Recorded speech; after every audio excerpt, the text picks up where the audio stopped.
ラフルタウン廿日市。はい、この番組は日本一の移民の街から世界一の共生の街へ、お互い様の心で在住外国人や社会的マイノリティと寄り添う一般社団法人エイジアンと廿日市市国際交流協会外国人支援相談センターの運営でお送りいたします。この番組はアジアの未来、次世代の交流を支える亀のり財団の女性により放送しています。はい、お相手はエイジアンの、はい、栗林克之と多言語相談員ハグマです。はい、よろしくお願いいたします。はい、皆さんこんにちは。カラフルタウン廿日市、今回で第63回目の放送となりました。すごいやってますね。よく続いてますね。はい、この後ですね、前半16時30分までは廿日市市国際交流協会のコーナー、その後後半はエイジアンのコーナーでお送りいたします。共通テーマは多文化共生マルチカルチャラリズムです。今回のゲストは、3ヶ月前にも来ていただいたんですけれど、一般社団法人グローカル人材ネットワークの代表理事尾本克明さんにお越しいただいております。本当にね、前回すごくね、いい話が聞けたのでですね、今回も引き続きお聞きしたいと思います。では尾本さん、軽く自己紹介をお願いします。はい、どうもありがとうございます。前回出場してまたということで、本当に私はですね、嬉しいですね。こういった番組に出させてもらえるのがですね、実は私廿日市の網代に住んでまして、ね、はい、宮島もですね、眼線に見えてとってもいいその廿日市の、風光明媚なところに住んでいます。よろしくお願いいたします。はい、よろしく。ありがとうございます。ですね、本当にですね、前回ですね、外国人の留学生のキャリアを支援というお話とかですね、あとはですね、この度ですね、先日ですね、外国人支援ネットワーク広島会でですね、公開フォーラムをいただいたんですけど、そこでもですね、様々な意見ですね、参加していただいてですね、ということもありですね、今回ですね、急遽ゲストに、ね、数日前にね急遽ですね来ていただいたということで、無理言って来ていただいたということなんですけれど、様々なですね、お話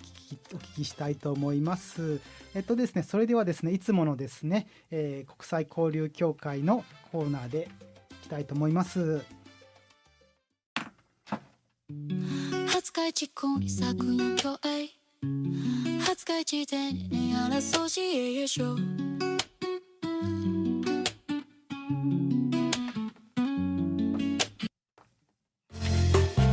はい、まず前半30分は廿日市市国際交流協会よりお伝えいたします。2つのコーナーがあります。1つ目は外国人支援コーディネーターだよりということで、多文化共生や在住外国人に関わる情報をお伝えいたします。はい、もう一つはですね、ニュースレター廿日市ブロッサムコーナーでですね、私廿日市国際交流協会の月間広報誌ブロッサムから特集記事、イベント情報などをお伝えいたします。エンディングには世界の音楽をお届けします。今日はですね、今やってますワールドカップですね、サッカーの情報を、関連したですね、音楽をお届けしたいと思います。テーマソングですね。はい、それではですね、まずいつものですね、多文化共生の曲を聴いていただきたいと思います。多文化共生、人と人との違いを壁でなく豊かさとして捉える社会、多文化共生、それは国籍や民族、言語、宗教、生活習慣、異なる文化的背景を持つ人々が互いの違いを尊重し合い、平等な立場で地域社会の一員として共に暮らし、協力しながら豊かな社会を築いていくこと、多文化共生、人と人との違いを壁でなく豊かさとして捉える社会、共生ムーティカルチュラリズム、多文化共生ムーティカルチュラリズム、ラララララララ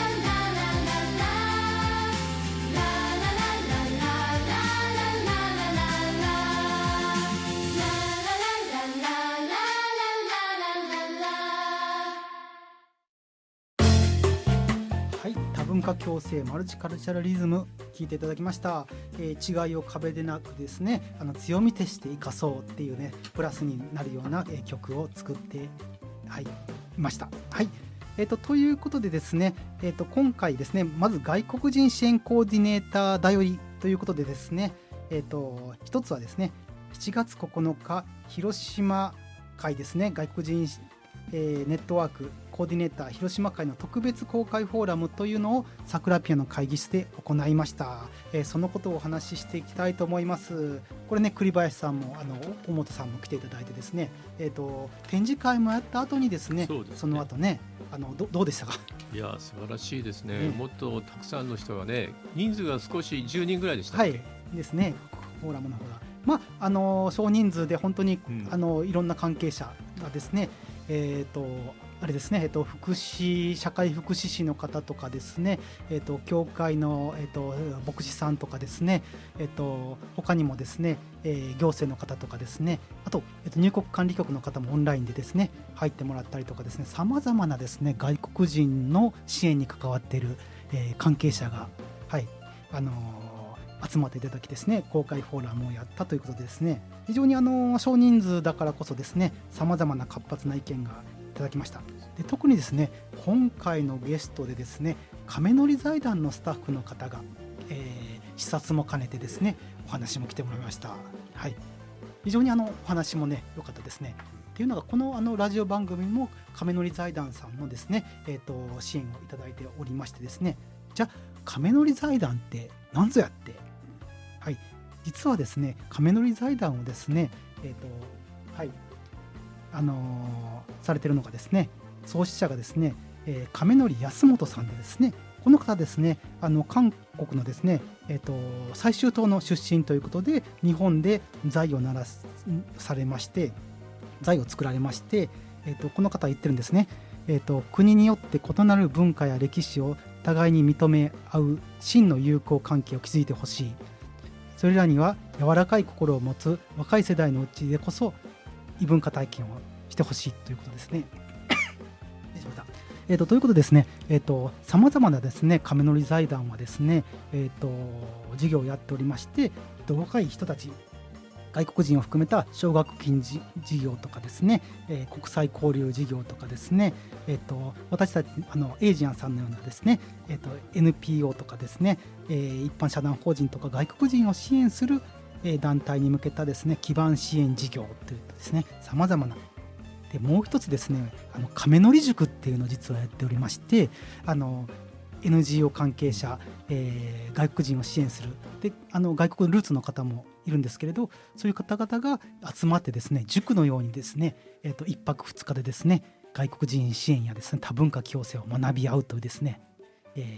亀のり塾っていうのがあります。で、実は私もですねそれにですね、参加したことがありまして、非常にですね密な2日間ですね、もう全国から NGO 関係者とかが集まってですね、もうさまざまな外国人をサポートする必要な話とかですね話し合うっていうですね、そこがいいですよね。で、栗林さんもご存知のようにですね、亀のり財団ですね、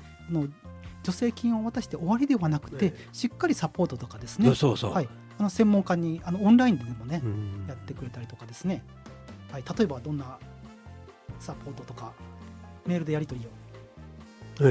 なかなかねきめ細かいからねちょっとうるさいとか言ってですね、それがうるさいぐらいねサポートしてくれるっていうですねいいじゃないですか。実はね、私の団体のねグローバル人材もね4年前か5年前にですねこの講習会に参加して、はい、で勉強させてもらって応募したんですよ、でもとってもハードルがね高くてね難しくてね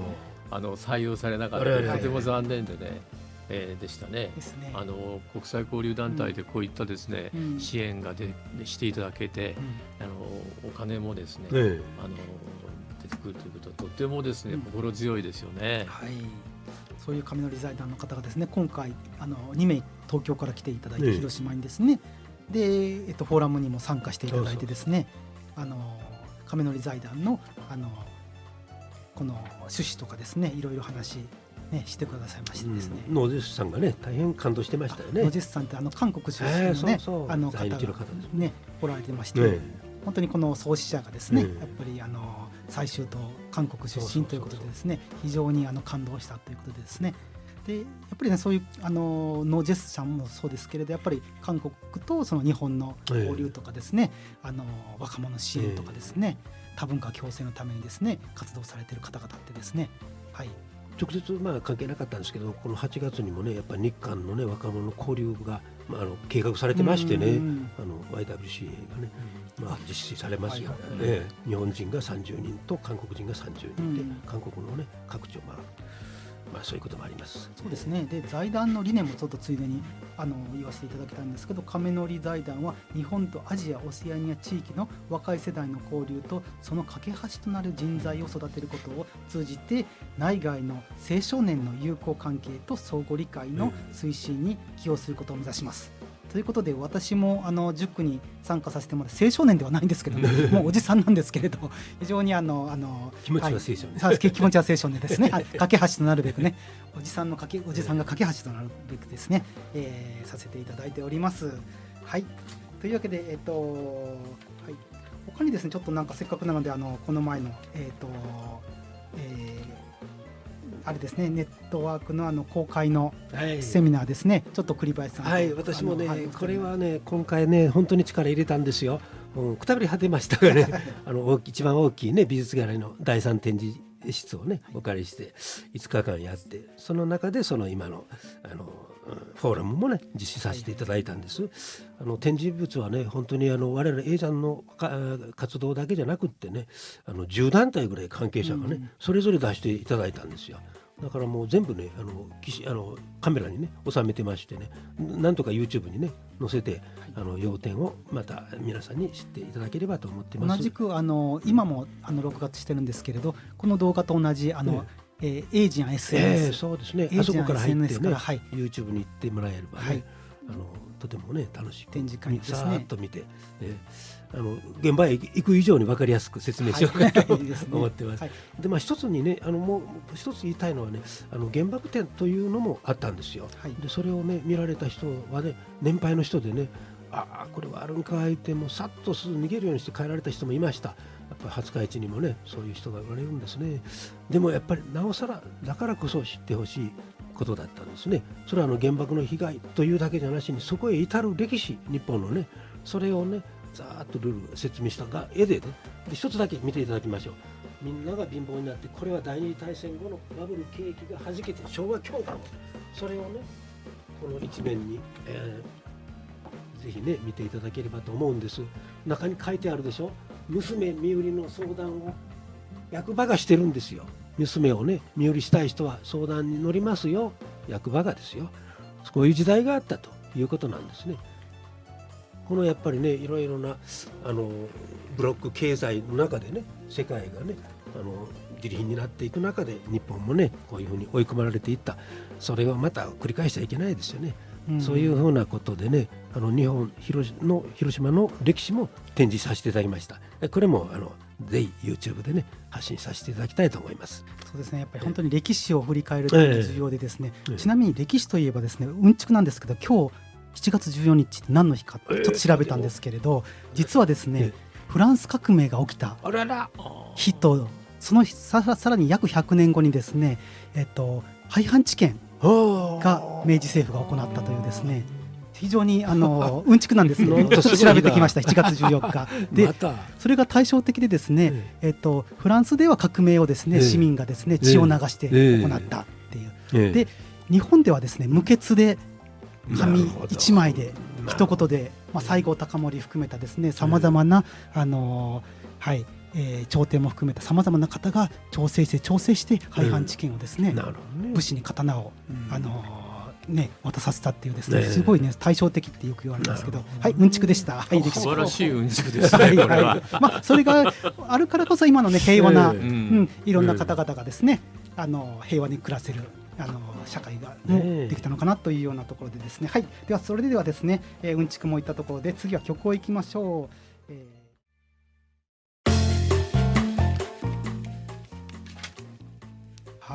ニュースレター廿日市ブロッサムということで、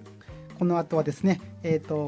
廿日市国際交流協会の月間広報誌ブロッサムからイベント情報などをお伝えいたします。はい、ブロッサムはですね、このようなですね、廿日市国際交流協会や市民センターに置いてありますので、ぜひ手に取ってください。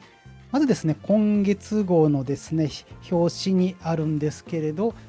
おもてなしと食文化、楽しい交流で盛り上がりましたということですね、ウィリアムさんというですね方をですね、招待いたしまして、6月5日金曜日にですね、南アフリカのルイボスティーや中東のデーツ、イギリスのショートブレッドなどを楽しみながら国際理解講座を、開催されました。でなぜこんなにたくさんの国の、話とですねお茶菓子が出たということではですね、実はウィリアムさんですね、変わった経歴を持ってましてですね、南アフリカで生まれてですね、フランス人の両親、そしてバーレーンで育ってですね、イギリスにも住んでたっていうところでですね、であなたはで広島弁もすごい上手なんですよ。日本語っていうね、なんてそんなにで英語も話せるしフランス語も話せるしで、よくですね、あなたは一体何人ですかって聞かれたら、私は国際人ですって言ってるそうでですね、非常にもうね多文化共生といいますかね、からもういろんな各国をですね、巡っているっていう方でした。すごい面白い方でですね、ぜひですねいつかですねこのラジオにもねゲストで、呼んでみたいと思いました。はい、すごいじゃないですか。すごいね面白い人ですね。はい、ぜひまたですね。はい、ということでですね、あとはですね、このようにですね、廿日市国際交流協会ではですね、いろんな外国の方をゲストに招いて、お茶菓子を、その国のお茶菓子を食べながら話を聞いたりとかですね、料理をしながらですね、多文化に触れてみたりとか、そのようなイベントもやっております。はい、で次のお知らせなんですけれど、次はですね、廿日市平和ツアー in 広島2026ということで、いよいよ8月が近づいてきました。廿日市ではですね、日本に在住している留学生をですね、全国からですね、招いてですね、広島で平和ツアーというのをですね、8月6日式典にも出てもらったりですねしております。その中の一つでですね、被爆者体験講話というのがありまして、これですね、今回はですね公開するんですけれど、8月5日水曜日16時から17時半、講師近藤幸子さんをお招きしてですね、はい、廿日市市民活動センターでですね行います。でこちらですね、英語で話されますというので、英語で聴講できる方ですね、はい、ぜひ来てください。20名限定ですね。はい、でこの、近藤幸子さんですね、生後8ヶ月でですね被爆されてですね、その後アメリカ留学や国際的な平和活動を通じてさまざまな、価値観を持つ方と対話を続けてこられましたということですね。非常に、20名限定で、8月5日です。はい、参加費無料となっております。そしてさらにですね、もう一つですね、こちらはですね、被爆体験聴講ということで、家族が語り継ぐ広島の記憶ということで、廿日市と原爆のつながりを学ぶということで、廿日市出身の、小倉照子さんの被爆体験を家族伝承者の方がですね、山崎さんが、お話しされます。こちら日本語ですのでご安心ください。8月8日ですね、土曜日11時から12時、こちらも無料となっております。場所はですね、こちら中央市民センター多目的ホールになります。定員50名です。子ども大人どなたのでも日本語で話されますので、ご参加ください。こちらもですね事前予約となりますので、よろしくお願いします。予約などは廿日市国際交流協会で承っております。はい、というわけで8月ね、8月6日に近づいてきました。はい、ということで大本さんとかも何か8月、いや私はね今までもともと国際センターというところに勤めてたので、ね、はい、だいたい8月6日前後こういったイベントはですね市内でね、広島市内で行われるところによく参加してたんですけども、廿日市の地元でですね、こういった平和のですね、いセミナーとかイベントがあるっていうのはね、今更ながらびっくりですが、はい本当に地元知ってませんでしたね。はいぜひぜひ引き継いでですね、今年は参加したいなと思いますね。はい。そうなんです。意外とね、廿日市もですね、様々なですね、こういうような英語で私たちのですね、廿日市国際交流協会でもですね、英語で通訳して被爆者体験を通訳したりとか、宮島だけではなくて平和公園に行って、通訳をしたりとかですね、その勉強会とかですね、様々なですね、活動が実は行われているということそうでね。ですすね。はい。広島と宮島と廿日市がつなぐんですよね。そうですね。はい。まさにですね。はい。これもついでに言ったらいいあ、じゃあはい。一つねさらに付け加えて、これは今度一転して中国残留孤児なんですよ、はいだから満州に残ったね、中国に残された、そして孤児となったそういう人たちですね。で日本へ年になってから帰ってこられて、日本中にそういう支援センターあるんですけど、公的な、なかなかね日本語の勉強はなかなか進まなくってですね、苦労しておられます。でそれをサポート、そして意見をねいろいろ聞いているのが広大の川本先生なんですね。私川本先生にはずいぶんご世話になって、彼女が留学生も連れてきていろいろ、外国人の小中学生ね教えるときに一緒に、やっていただきました。嬉しく思ってるんですよ、はい、今度廿日市ですのでね、そうですね、ぜひ、お越しください。はい、場所もね、じゃあ私となりますか、はい、中国残留日本人の体験を聞く会ということでですね、パネル展、写真パネル展ということでですね、日時が2026年7月20日月曜日祝日13時から15時30分を、これが、体験を聞く会ですね。はい。ということでですね、はい、でこちら場所がですね、アイプラザですね、廿日市のアイプラザで、3階、はい。申し込みお問い合わせ、お伝えしておきます。四国中国帰国者支援交流センター、電話 082-250-0210、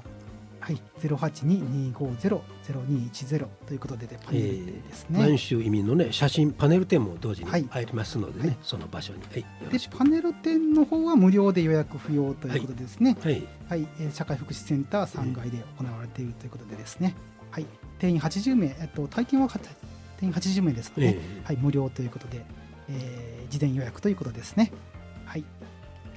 ありがとうございます。それではですね、そろそろですね、私のですね担当する時間もいよいよ終わりに近づいてきました。今回お届けしました、ブロッサム廿日市はここ FM 廿日市の情報コーナーや各市民センターに置いてありますので、どうぞ手に取ってご覧ください。最後にお伝えしました内容の申し込みやお問い合わせ先をご案内いたします。廿日市市国際交流協会、電話 082920-0116 082920-0116、火曜日から土曜日9時から17時となっています。どうぞお問い合わせや皆様のイベント参加をお待ちしております。ということで、最後の